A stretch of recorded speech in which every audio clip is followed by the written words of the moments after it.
What's this? That's a Griff ball. What's that?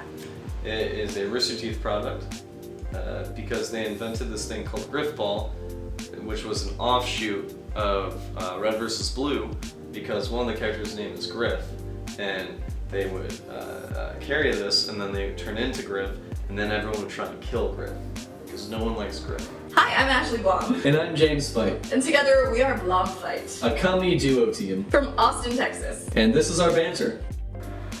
Hey, we've got a question today, Ashley. We do? Yeah, it's from Jen. Hi, your best Jen. friend. Jen is my best friend since 2nd grade. Yeah. How do you say her last name? Steinberg. That one. Wait, did you just use the trick of, how do you say your last name again? Because you'd forgotten? I knew it started with an S. Okay. Yeah. That I was- see it all the time in our comments, but I know it's her. It's just like, what is it? It starts with an S, and that's all I knew. She asks something along the lines, because I don't have it up right now. Who inspires you and why? Do you need time to think, or I can go if you need me to. Donald Glover and Tina Fey. And the why is because they both are very talented, but they're that way because they've never really stopped creating and making things, and I'm drawn to that because, I don't know, I like their perseverance and their grit, and I don't know, I just like those things. I'm not very articulate today. Words are hard, but Donald Glover and Tina Fey, I love you. You inspire me to be a better artist. Hello. If you see this, subscribe to our channel. Yeah, and come on one of our shows. Definitely. I'm sure they will. We have Could you imagine if we got one of them? Oh, that'd be dope. aim for the stars, James. Let's get both of them. Did you read Bossy Pants? Yeah, I have it on Audible. I've read it, or So you listened to it listened twice. Listen to Tina Fey narrate it. That's cool. Yeah, it's dope. It's amazing and I love it. She's one of the reasons why I'm in improv. Aw. And like her whole philosophy on how like improv influences life and stuff like that. It's like, oh yeah, that makes sense.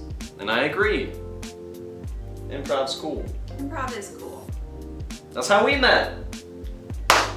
I don't remember her book talking too much about improv. I remember comedy and I remember sketch. But I do know Amy Poehler's book talks a lot about improv.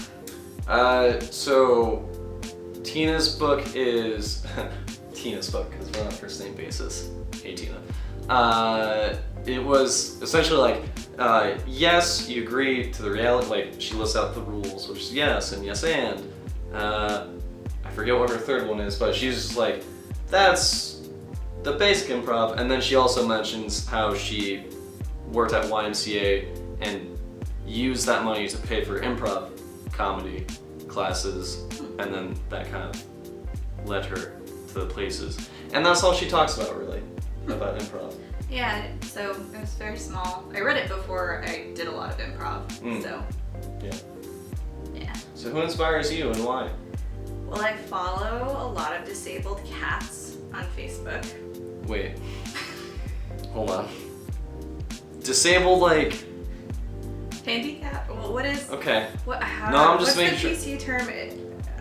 Differently abled? Yes. I follow a lot of cats on Facebook that have overcome struggles. And why?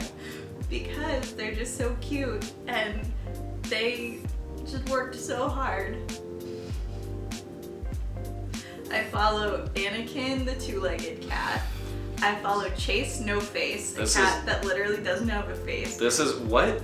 This isn't a bit, this is real? No, this is real. I actually follow a lot of disabled cats. This explains so much. So there's, Anakin, the two-legged cat, Chase No Face. I also follow Lil Bub, who... Oh, I know Lil Bub. Yeah, Lil Bub, everyone knows Lil Bub. I don't know if it's a disability, but Grumpy Cat also. I think they're both Munchkin cats. Lil Bub definitely has some extra things going on. Who else do I follow?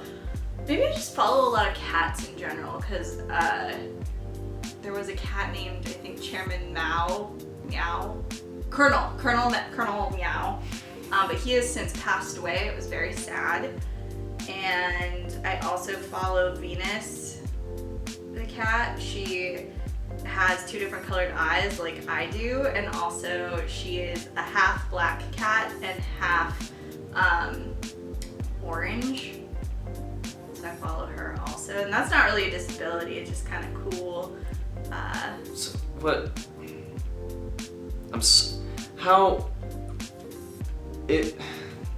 so they post things as these cats? Yeah. So it's still just a human, but posing as a cat. It's not really posing. Some of them are like the persona of the cat, but other times it's people who have taken in the cats who use the platform that the cats, like the followers, have created to promote things like animal organizations and charities and news and things like that, and supporting your local shelter. So it's these cats that like aesthetically look very different, and people end up following them and thinking it's really cool, and then the owners they probably capitalize on it a little bit. Like I know Lil Bub and Grumpy Cat have like brand partnerships and stuff, so they're doing great. One of my saddest moments was not being able to find anybody to come with me to the South by meet and greet for Grumpy Cat, but they didn't even let you touch Grumpy Cat, so I feel like I would have really wanted to snuggle Grumpy Cat and probably get kicked out of wherever it was, but yeah, that doesn't surprise me. Anyway, I also follow Beth Stern, who is Howard Stern's wife, and she does cat rescue and cat fostering, and so she's always posting pictures of cats that she's like rehabilitated and found homes for. Anyway, I don't know if it's inspiring, but it's interesting to see like a tiny little animal that needs help and people taking time out of their lives to help it because it's so helpless, but the cat just wants to survive and ends up growing up and being a perfectly great cat with a little personality. Oh, I also follow a cat. I forget his name, but he's got twisty arms. What does that mean? It means his legs are shorter and like his paws are curled in. So he doesn't have full function of his paws. They're like paralyzed, but still he's doing great. I forget his name, but he's adorable. Well, see you next time.